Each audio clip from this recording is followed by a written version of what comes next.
ritrovati ad una nuova puntata del Notice di Antenna 3. E allora andiamo subito a dare uno sguardo insieme agli appuntamenti dei prossimi giorni.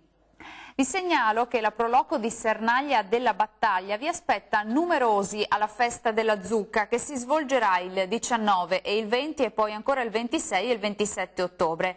Avrete così la possibilità di degustare i famosi cappellacci e tante altre specialità naturalmente a base di zucca.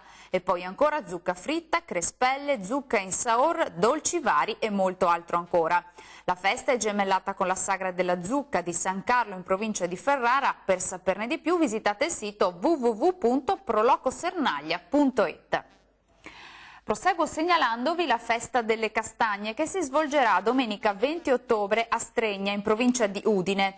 Immergetevi per un giorno nel vero spirito delle valli del Natisone, la musica delle fisarmoniche, le ricette di un tempo, il ricco mercatino autunnale e ancora le storie del bosco e i giochi per i bambini in una cornice incantata. Non mancate!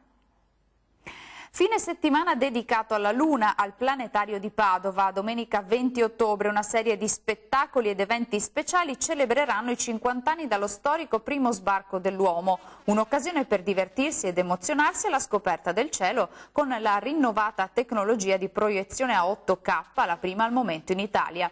Per prenotarsi www.planetariopadova.it.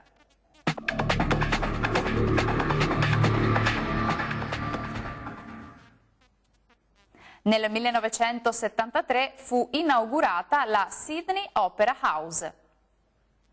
La regina d'Inghilterra Elisabetta II tagliò il nastro del nuovo teatro dell'opera nella metropoli australiana, destinato a diventare il simbolo non solo di una città ma di un'intera nazione. Considerata l'ottava meraviglia del mondo, diventò nel 2007 patrimonio dell'umanità sotto l'egida dell'UNESCO.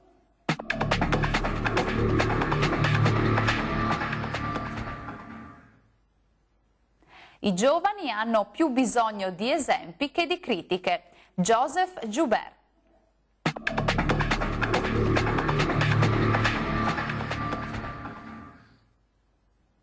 Acque e boschi di querce, castagni, olmi, rovere, ma anche alberi da frutto e vigneti. È Rovolon in provincia di Padova. È una terra dalle origini lontane, la cui bellezza la rese luogo di dimora ideale per i nobili, che costruirono tra le sue colline splendide ville, come la cinquecentesca Villa Ottavia con annessa Barchessa e Villa Barbarigo Montesi. Particolarmente importante in questo territorio, poi, come accennato, è la produzione dei vini. Bene, dal Notice di Antenna 3 è tutto. Arrivederci.